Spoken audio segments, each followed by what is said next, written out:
ओम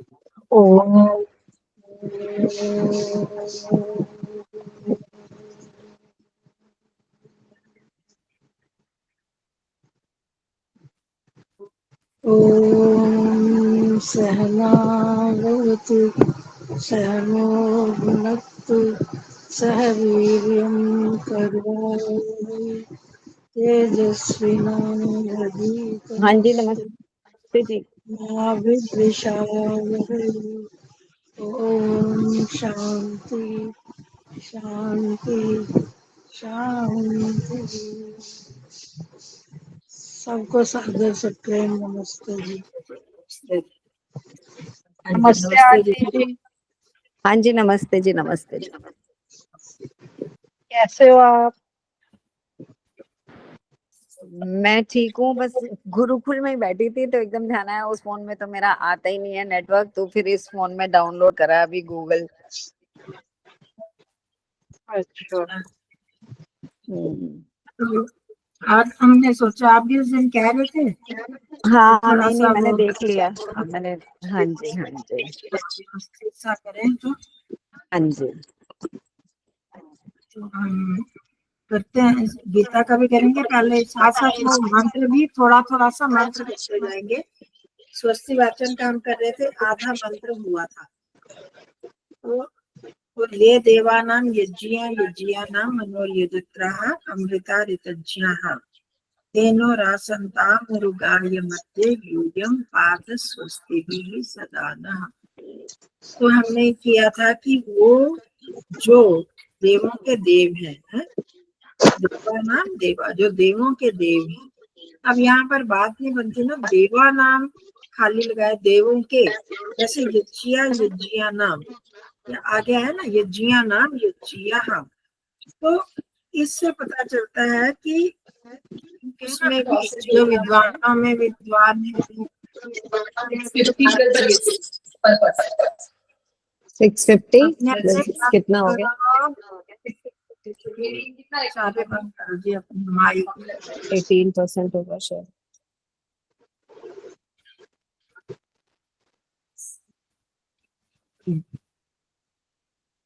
भी आ जाते थे। तो इसमें हमने प्रथमा विभक्ति को इकट्ठा करना है। तो कल मैं बता रही थी कि जो बहुत सारे लोगों में जब हम कंपैरिजन तुलना करते हैं तो षष्ठी या सप्तमी विभक्ति आती है।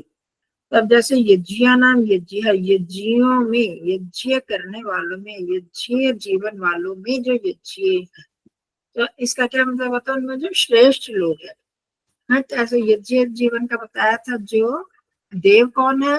जो दूसरों को उपकार करते हैं, परंतु उनमें फिर भी थोड़ी सी ये भावना रहती है कि लोग उनकी प्रशंसा करते हैं।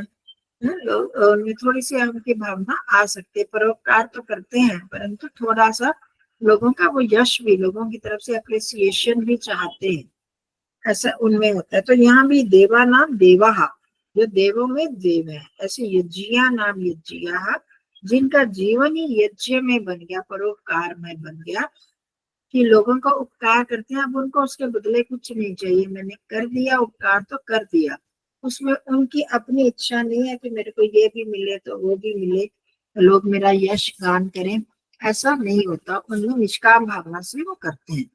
और तीसरी चीज आ गई मनोयजत्रा, जो यजत्र, मनोयजत्रा अमृता ऋतज्ञा, इनको हम इकट्ठा ले लेंगे। जो मनुष्य मात्र के लिए यज्ञ, यज्ञ धातु पूजा करण, पूजा में भी आती है, देव पूजा आती है ना, देव पूजा संगति करण होता। तो जो मनुष्यों के लिए आदरणीय है, यजत्रा जो आदरणीय है या दूसरों का भी आदर करते हैं। मनु शब्द जो है, मनु मनुष्य के लिए भी आता है, मन के लिए भी आता है। या मनो क्या है, इसका संधि छेद करेंगे तो मनोह यजत्रा, ये बनेगा ना, मनोह यजत्रा। मनो कौन सी विभक्ति वचन है? मनु, मनु शब्द का बनेगा ये। अकारांत का तो बन नहीं सकता, वो तो अकारांत करें तो मनस्य होगा, हलंत शब्द मनस करें तो मनस्सह होगा, परंतु यहाँ मनो बना इसका मनु शब्द का उकारांत का। कौन से उकारांत के कौन से आपने किए में कौन सा शब्द किया हुआ उकारांत में? गुरु गुरु, गुरु से गुरो हो, षष्ठी पंचमी का बनता गुरो हो, उस वही मनु का बना मनो हो। मनु मनुष्य के लिए होता है जो मनन करने वाला है। तो मनुष्य मात्र के लिए यजत्राहा, यजन करने योग्य, यजन मतलब आदर करने योग्य, जो आदरणीय है। और आगे अमृता ऋतज्यः, जो अमृत है और ऋतज्य है, इसकी व्याख्या भी करते हैं। तो ऐसे मनुष्य जो अमृत है, वैसे तो हम सब अमृत है ना, सबकी आत्माएं अमृत है, अमर है आत्मा, हम सब जानते हैं। हम शाब्दिक रूप में तो जानते हैं कि हम अमर हैं, हमारा कभी नाश नहीं होता, मरते नहीं है, परंतु हमारे आचरण में ये बात नहीं आती। ठीक है, तो जो मनुष्य जो वास्तव में ही ये समझ लेते हैं कि मैं हमेशा रहने वाला हूँ, मैं कभी नष्ट नहीं होने वाला, तो मैंने जो भी करना है शुभ काम करता जाऊं, मौत के डर से हम गलत काम करने लगते हैं, तो वो नहीं, वैसे मनुष्य नहीं बनना है हमने। तो अमृत, जिन्होंने सचमुच जीवन में अमृत को धारण कर लिया, जो अपने आप को सचमुच अमर अमर समझते हैं, उनका आचरण कैसा होता है कि संसार के वस्तुओं को प्राप्त करने के लिए वो अधर्म नहीं करते। अधर्म वो करता है जो कि हम अपने आप को अमर नहीं समझता, जिसको लगता है मर जाना है। दो तरह से हम अधर्म करते हैं। एक तो ऐसा होता है कि खाओ पियो मौज मस्ती करो, अधर्म कर लो, पैसा कमाना है, या कोई साधन, जो भी चीजें चाहिए मेरे को वो लेना है, और शरीर को नष्ट नहीं करना कोई अधर्म के लिए। मेरे को, जैसे आपको बहुत सारी कहानियां पता है, हकीकत राय की कहानी पता, गुरु गोविंद सिंह के बच्चों की कहानियां पता, ये भगत सिंह वगैरह, इन सब लोगों के बारे में आप जानते हो। इन लोगों ने अपनी जानें क्यों गवा दी देश के लिए? क्या वो दोबारा देश, उन्होंने भगत सिंह, सुखदेव, जितने भी क्रांतिकारी लोग थे, इन्होंने अपनी जान गवा दी, फांसी ले ली, तो अब उनको उसका कुछ मिलने वाला था फल क्या? उस जन्म में तो नहीं मिलने वाला था, परंतु इनको अंदर से ज्ञान है कि अभी हम मर के दोबारा फिर इस संसार में ही आएंगे। अगर हम संसार को सुखी करते हैं, अपने भारत देश को सुखी करते हैं, तो उसका उपभोग हम भी तो करेंगे बाद में आकर, और दूसरे लोग सुखी रहेंगे। तो बहुत दृष्टि से हम इस अमरत्व को समझ सकते हैं। तो ऐसे लोग जो आत्मा को अमर समझते हैं कि शरीर ये नष्ट होगा, दोबारा फिर मैंने यहीं पर ही आना है, मैं तो अमर आत्मा हूँ, मेरे को फिर जन्म लेना है, संसार में आना है, तो वो फिर डरते नहीं है, वो धर्म के पालन में नहीं डरते, चाहे जान चले जाए। अब ये उन्होंने किया। दूसरा क्या होता है कि हमने अधर्म किया, अगर अधर्म करेंगे तो उसका पाप रूपी फल, दुख रूपी फल मुझको मिलेगा ही। मैं आत्मा, ये नहीं कि खाओ पियो, जैसे चार वाक्यों का आपने सुना होगा, एक पंथ होता है चार वाक, वो लोग नास्तिक होते हैं, वो ना आत्मा को मानते ना परमात्मा को मानते हैं, कि वो क्या करते हैं कि कुछ भी मौज मस्ती करनी है संसार में, चाहे ऋणम कृत्वा घृतम पिबेत भस्मीभूतस्य देहस्य पुनरागमनम कुतः। इसमें शुरू का दो शब्द भूले, यावत जीवेत सुखम जीवेत, उनका एक स्लोगन है, हम जिसको कहेंगे श्लोक में कि यावत जीवेत सुखम जीवेत, जब तक जियो सुख पूर्वक जियो। ऋणम कृत्वा घृतम पिबेत, घी पीना है, शरीर को अच्छा बनाना है, घी को अच्छा माना जाता है सेहत बना के लिए। आजकल तो फिर थोड़ा सा बीपी हाई है या हार्ट की प्रॉब्लम है, तो लोग कहते हैं कि नहीं खाओ घी। तो अब घी का मतलब सिर्फ घी नहीं है, मतलब बढ़िया बढ़िया चीजें, घी खाना बढ़िया चीज में आता है ना। ये डालडा घी तो कोई खाएगा नहीं, खाएंगे तो देसी घी खाएंगे ना, गाय का घी। जो कि महंगा होता है। तो जो बढ़िया चीज खानी है तो चाहे उसके लिए ऋण लेना पड़े, कर्जा उठाना पड़े, पर ऋण लो और खाओ। भस्मीभूतस्य देह से, ये जो शरीर भस्मीभूत होने वाला है, जल जाने वाला है, तो इसका पुनरागमनम कुतः, दोबारा फिर थोड़ी आएगा कोई। तो इस शरीर को खूब पालते रहो, अगर ऋण ले लिया तो दोबारा आके देना थोड़ी पड़ेगा। तो उनका ये फॉर्मूला है, उनका अपना ये सिद्धांत है। तो इसी तरह जो लोग ये अमर नहीं मानते, अपने आप को अमरत्व आत्मा का नहीं मानते, उनका यही है कि जो भी है पाप करते हैं करो, सुख ले लो, शरीर को सुखी बना लो, हमने मकान लेना ले लो, किसी से धोखाबाजी कर लो, पैसा लिया और हड़प ली और भाग जाओ कहीं पर, जैसे बहुत लोग करते हैं। तो अमर ना मानने वाले का आचरण जो है अलग तरह का होता है। जो आत्मा को अमर मानते हैं, तो एक तो मैं जो भी काम करूं धर्म पूर्वक करूं, क्योंकि दोबारा फिर इस संसार में मुझे आना ही पड़ेगा। संसार में आएंगे तो मुझे पुराने कियों का सुख दुख भोगना पड़ेगा।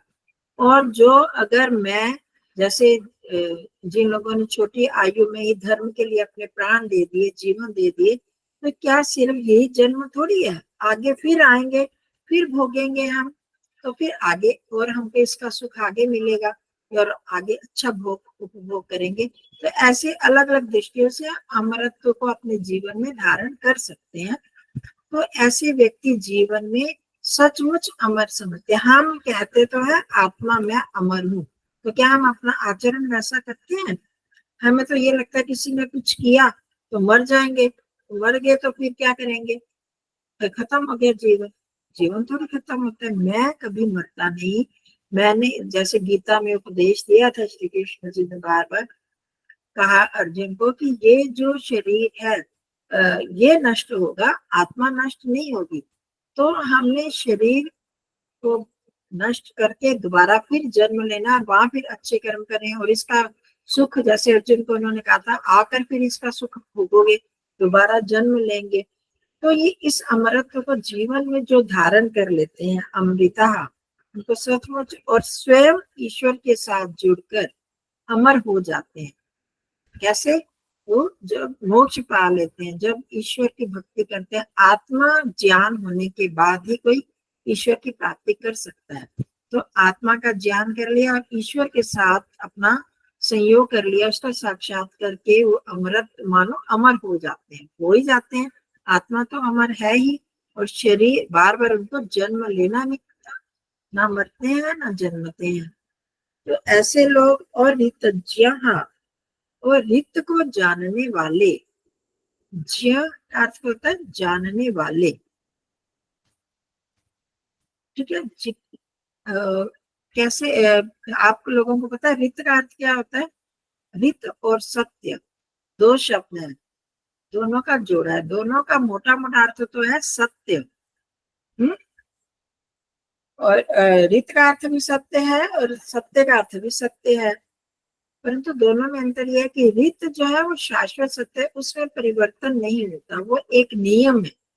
रित शाश्वत नियम है और जो सत्य है उसको जीवन में धारण करना वो हमारे अनुसार अलग अलग हो सकता है। शायद मैंने पहले भी आपको रित और सत्य के बारे में समझाया हुआ है, तो दोबारा समझ लेते हैं कि अभी जैसे ये कि सूर्य रोज पूर्व की तरफ हमारे देश के हिसाब से पूर्व दिशा की ओर से ही उदय होता है, सूर्योदय होता है, ये पक्का नियम है। ये दिन है और ये रात है। अभी हमने कहा ये दिन है, ये तो रित है, परंतु अभी दिन के 4:15 बजे हैं या 4:30, जितने भी बजे हैं, तो इतना समय हुआ, ये सत्य है। दिन में होते हुए भी ये नियम जो टाइम है वो तो परिवर्तित होता रहता है ना, परंतु ये झूठ नहीं है। इस समय 4:22 हुए, अभी ये 4:01 बाद 4:23 हो जाएंगे, फिर 24 फिर 4:30 हो जाएंगे, होएगा ना। इसमें इस तरह से परिवर्तन होता रहता है, परंतु है वो भी सत्य, वो बदलेगा नहीं। वो जो नियम है वो नहीं बदलते, वो वही के वही रहते हैं। अब सूर्योदय होगा ही तो दिन होगा। समझ में आई ये बात? तो इसी तरह जो इस तरह के नियम भी है हमारे जीवन में कि हमें सुख दुख में समान समभाव में रहना चाहिए। ये एक नियम है। वही इंसान जो है रित को जानने वाला है, जो सुख दुख में एक समान रहता है, जो ईश्वर के पर पूर्ण विश्वास रखता है, रखना चाहिए। ये हो गया हमारा रित। और जो इसको अपने जीवन में धारण कर लेता है वो क्या हो गया? रित। सत्य को धारण करने वाला। और उसने धारण कर लिया तो वो ऋतज्ञ बन गया। जो शाश्वत नियम है, ईश्वर न्यायकारी है। ईश्वर हम बिना पक्षपात के सबको सुख अपने पाप पुण्यों का फल देता है। ये क्या है? रित है, एक नियम है। और उस नियम में हम अगर हमें भी मिलेगा, सुख दुख मिलेगा, और उसको हम क्या समझते हैं? सचमुच जानते हैं कि ये सत्य नियम ही है और मेरे को ईश्वर की न्याय व्यवस्था पर विश्वास रखना है ना? जब उसको हम धारण कर लेते हैं जीवन में तो क्या बन गए? ऋतज्ञ।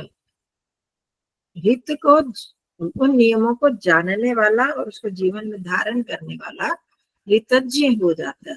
हम सिर्फ शाब्दिक रूप में जानते हैं, जो जीवन में धारण कर लेता है तो वो उसको असल रूप में जानने वाला हो गया। सुशी दीदी अपना थोड़ा ऊपर कर लो ना चेहरा, और ऊपर करो। हाँ, हाँ जी, ठीक है। तो इस तरह से, इस तरह के जो ऋतज्ञ लोग हैं तो वो कैसे होते हैं? उनके जीवन ही अलग से ही होंगे। देखो हम जब इनका वर्णन पढ़ रहे हैं तो हमारा जीवन और इनका जीवन मिलता है कि कितना जमीन आसमान का अंतर है। हम तो समाज संसार में खोए होते हैं, संसार के आकर्षणों में फंस जाते हैं। परंतु जो ऋतज्ञ हैं, जो अमृत लोग हैं, वो क्या, उस हमेशा ही इन नियमों को जानते हुए, अमरता को जानते हुए वो ईश्वर की ओर लग जाते हैं। क्योंकि ईश्वर भी अमर है, ईश्वर कभी मरता नहीं, तो आत्मा और उन दोनों के साथ ही उनका संयोग बना रहता है, वो ईश्वर की तरफ जाते हैं।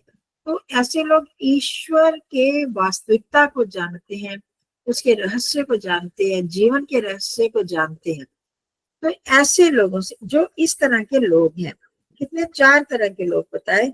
देवा नाम देवा, जो देव लोग हैं, है दूसरों का उपकार करता है। यज्ञीय लोग हैं जिनका जीवन परोपकार में है, जिनको कोई भी किसी से कोई किसी भी तरह की आशा नहीं है कि वापस कुछ मिलेगा। और जो मनुष्य यज्ञ में जीवन सबके द्वारा आदरणीय, ऐसे अमृत और ऋतज्ञ लोग, इनको अलग अलग भी ले सकते हैं और इकट्ठा भी ले सकते हैं, विशेषण एक दूसरे के। ऋतज्ञ हैं जो अमृत हैं, और जो मनुष्य दूसरों के द्वारा पूज्य हैं, विद्वान हैं। ऐसे वो लोग, ये जो ऐसे हैं, ते न रासंताम उरुगायम अद्य, ते अद्य नः उरुगायम रासंताम। इसका ऐसे अन्वय कर लो। ते, हाँ जी सरिता जी पूछना चाह रहे हो कुछ? हाँ जी आचार्य जी, इसमें यज्ञत्रा और यज्ञान का एक ही अर्थ है? यज्ञिया नहीं नहीं, और यज्ञिया का बताया था जो जिनका जीवन यज्ञमय है। हाँ जी, ये तो लिखा हुआ है। मतलब कि जिनका जीवन में उपकार करते हैं परंतु किसी से कुछ इच्छा नहीं रखते। हाँ जी, तो मतलब पूरा त्याग में उनका जीवन है, दूसरे के उपकार के लिए, किसी को। और यजत्रा जो पूजनीय है, मनुष्यों के द्वारा, मनुष्यों में जो, मनुष्य मात्र के लिए जो आदरणीय है, पूज्य। ठीक है आचार्य। यजत्र, यज धातु पूजा के, त्र मतलब यज के पूजने, पूजा के योग्य, त्र धातु त्र प्रत्यय से उसमें पूजा के योग्य हो गए। ठीक है, ठीक है आचार्य जी। और अमृत और ऋतज्ञ का समझा दिया। जो अमृत है, कैसे? आत्मा को अमर समझते हुए कि मैं अमर हूँ, कभी मेरी मृत्यु नहीं होती, नाश नहीं होता, वो समझते हुए जीवन में उसी प्रकार का धारण करते हैं, ईश्वर के साथ जुड़ जाते हैं, आत्मा और ईश्वर को जोड़ लेते हैं आपस में। तो वो अमृत, सचमुच अमृत हो जाते हैं। जब ऐसे हो जाएंगे तो वो मोक्ष को प्राप्त कर लेंगे, अमर ही हो जाएंगे वो लोग, है ना। अमर तो हम भी हैं, आत्माएं हैं सिर्फ, परंतु हम अमरता को प्राप्त इसलिए नहीं करते कि हमें बार बार फिर जन्म लेना पड़ता है। हमें इसलिए अमर नहीं कहा जाता कि हम मनुष्य जो है, हम अगर मोक्ष प्राप्त नहीं करते तो हमें फिर जन्म लेना पड़ेगा ना, फिर शरीर में आना पड़ेगा, फिर मरना पड़ेगा, फिर आना पड़ेगा, तो अमर नहीं हुए ना उस दृष्टि से। आत्मा के अमर होने पर भी हम अमर नहीं हो पाते, क्योंकि हमें फिर जन्म मरण के बंधन में पड़ना पड़ता है। पर जो आत्मा को अमर समझ लेते हैं, फिर परमात्मा के साथ जुड़ जाते हैं, मेरा साथी तो वही अमर परमात्मा ही है, वो भी अमर, मैं भी अमर, वो भी चेतन, मैं भी, तो वो फिर ईश्वर साक्षात करके मोक्ष प्राप्त कर लेते हैं और सचमुच अमर हो जाए। ठीक है। फिर ऋतज्ञा, जो ऋत को करवा जानते। रहे हो जी, आचार्य जी? हाँ जी, क्या करवा रहे हो? मैं तो दुखी यही मंत्र को पूरा करवा रही, है। मंत्र को पूरा करवा रही हूँ, जो मंत्र हमने शुरू किया हुआ था। है याद है ना, जो ये देवानाम यज्ञिया नाम, जो कल कर रहे थे, परसों शुक्रवार को। समझ आ गई? उसी मंत्र को निकाल लो। तो ऐसे ऋतज्ञ, जो ऋत को, जो नियमों को, ईश्वर के नियमों को जानते हैं, जो शाश्वत नियम है उनको जानते हैं और उसके अनुसार जीवन बनाते भी हैं, तो वो ऋतज्ञ। इन ये सब लोग, ठीक है, ये पहली पंक्ति का अर्थ हो गया। ये जो ये है, वो क्या करे, ते न रासंताम उरुगाय मध्य। सत्याबेन जी, इस मंत्र का दूसरी पंक्ति है, आप पूछ रहे थे ना रासंताम का अर्थ क्या है, अब आएगा, उस दिन शुक्रवार को पूछ रहे थे। ते अद्य, मिल गया अद्य, जो बड़ा शब्द है, रासंताम उरुगायम अद्य, तो वे ते अद्य नः उरुगायम रासंताम, ऐसे इसका अर्थ करेंगे हम, ऐसे तोड़ के, ते अद्य नः उरुगायम रासंताम। ठीक हो गया? इतना समझ आ गया? अब इनका अर्थ करते हैं। वे, जो ये लोग हैं, ऊपर की लाइन में जो बताया पंक्ति में, वो आज मतलब शीघ्र ही, आज ही, अभी हमको, न हमको, उरुगायम, जो बहुत सबके द्वारा गायन करने योग्य है, जो परमात्मा, कौन है सबके द्वारा प्रशंसनीय, गायन करने योग्य कौन है? परमात्मा ही है ना। सबके द्वारा उपासना करने योग्य, गायन करने योग्य, गाने योग्य, स्तुति करने योग्य जो है परमात्मा। रासम ताम, हमको उसके बारे में बताओ, वो हमको बताएं, परमात्मा को प्राप्त कराए या उसके बारे में गान, रासम ताम प्राप्त कराए या उसके बारे में बताएं, कहें हमको। तो रासन ताम में एक बड़ा रहस्य छिपा है कि रस धातु, रासन ताम रस धातु लग रही है ना इसमें। एक कोई हमको कोई चीज कहे, कथय, वो हमको कथय ताम, वो हमको कहे, वो अलग बात हो गई। रासन ताम, क्योंकि वो इस तरह के लोग हैं, उन्होंने ईश्वर को जान लिया है, उन्होंने वास्तविकता को जान लिया, रीत को जान लिया, सत्य को जान लिया, अमृतत्व को जान लिया, का जीवन ये ऐसा ही बन गया, तो अब उनका जीवन रसमय होगा ना। बहुत सारे लोग हैं, कोई हमको कोई चीज सीधी कह दे, ईश्वर ऐसे है, ऐसे ऐसे है, और जो विद्वान लोग होते हैं, जो सचमुच जो भक्त लोग होते हैं, जब वो उस चीज को बताते हैं तो हमें कितना आनंद आता है ना उसमें। उनके और हमारी जुबान में अंतर है ना, मैं कुछ कहूंगी या वो भक्त लोग जो ईश्वर के प्रति समर्पित है वो कहेंगे, तो दोनों के बताने में अंतर होता है ना। हमें उसका प्रभाव कहते हैं, उसको उनके पास, ऐसे महात्मा के पास आकर हमको बड़ी शांति मिली, बड़ा रस आया, वो चीज रासन ताम, वो हमको आप प्राप्त कराएं, उस ईश्वर के बारे में बताएं, क्योंकि उनका जीवन ही इस तरह का है। ठीक है, तो वो जो सामान्य मनुष्य है, वो ये चाहता है कि ईश्वर के बारे में मुझे ज्ञान हो। और ऐसे ऐसे वैसे लोग नहीं, ये जो इस तरह के ऊपर लोग हैं, देव हैं, यज्ञ हैं, यजत्र हैं, अमृत हैं, ऋतज्ञ हैं, वो लोग आज ही हमको उस सब के द्वारा बहुतों के उरु उरु होता है, उरु विस्तार के लिए आता है, बहुत ज्यादा के अर्थ में आता है। गायम गाने योग्य, जो सबके द्वारा गान करने योग्य है, स्तुति के योग्य ईश्वर को हमको बताएं, हमको प्राप्त कराएं। तो अब उसमें रास के बारे में मैं बता रही थी, मतलब रस भरे शब्द, उसके बारे में हमें वो आनंद को प्राप्त करवाएं अपने शब्दों के द्वारा। ठीक है।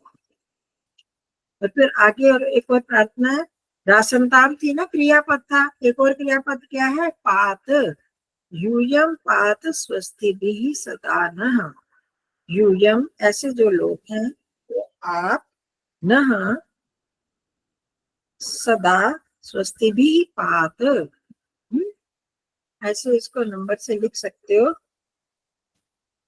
तो हे विद्वानों, ये जो जिन विद्वानों से बात कर रहे हैं सारे, वो आप लोग, यूयम आपको पता ही है, तुम युवान, यूयम बहुवचन है, तुम लोग, आप लोग हमको हमारी स्वस्ति भी पात, सदा रक्षा करो। स्वस्ति भी कल्याणकारी वचनों से।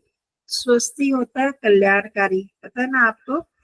और स्वस्ति शब्द ये वाणी के लिए भी आता है। तो स्वस्तियों से, कैसे स्वस्तियों से, स्वस्ति मतलब कल्याणकारी उपदेशों से या कल्याणकारी कार्यों से हमारी सदा रक्षा कीजिए। ठीक है। तो उनसे ये प्रार्थना की गई कि आप हमारे कल्याणकारी वाक्यों से, कल्याणकारी उपदेशों से हमारी रक्षा करें। जब कोई हमें रक्षा चाहिए होती है तो हमें बहुत सारी परेशानियों में हमें पता नहीं चलता कौन सा रास्ता अपनाएं, क्या करें।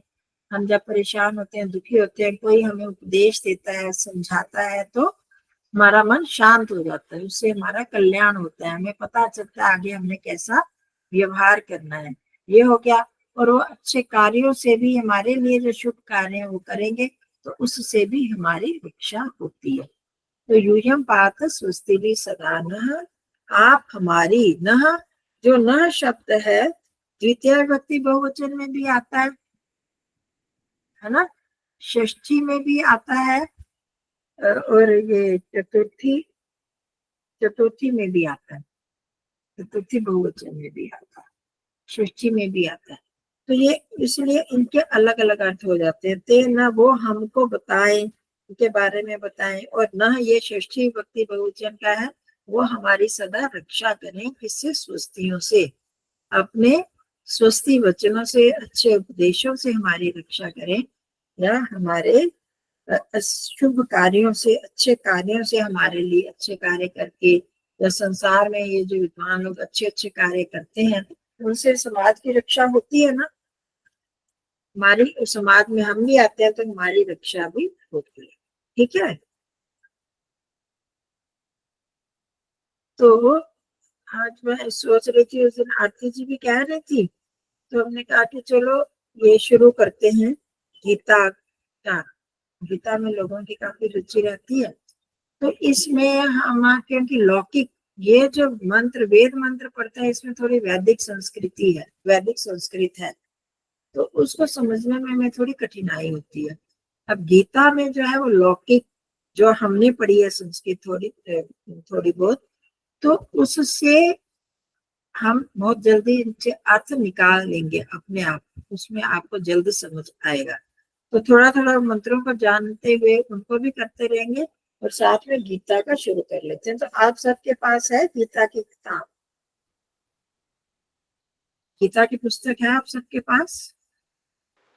हाँ हाँ जी मेरे पास। हाँ, मैंने अभी फोटो खींच के भेजी भी है, उसमें 3 श्लोक है, तो वो भी निकाल से, जिनके पास नहीं है वो निकाल लो, नहीं तो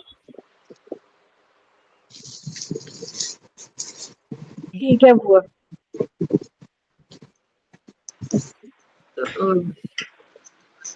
अंजना जी आपके पास है गीता की किताब? हाँ जी है मेरे पास यथार्थ गीता, उसमें श्लोक दिए हुए हैं, पर अलग मतलब श्लोक तो दिया, उसका मतलब अर्थ अलग टाइप का है, पूरा उसमें गीता का सार दिया है। हाँ कोई बात नहीं, श्लोक मिल जाने चाहिए, बाकी तो हम करेंगे ही ना। हाँ, नहीं वो है यथार्थ गीता वाली है। अच्छा आज करवा देना, चाहे 5 बजे तक, आज नहीं मुझे जाना है, तो आज 5 बजे तक अच्छा, करवा देना। ठीक है ठीक है। 1 मिनट में, 1 मिनट आप लोग रुके रहना, थोड़ा सा वो करके दोबारा ज्वाइन कर रही हूँ। यहाँ थोड़ी सी स्क्रीन में गड़बड़ हुई है, इसको ठीक कर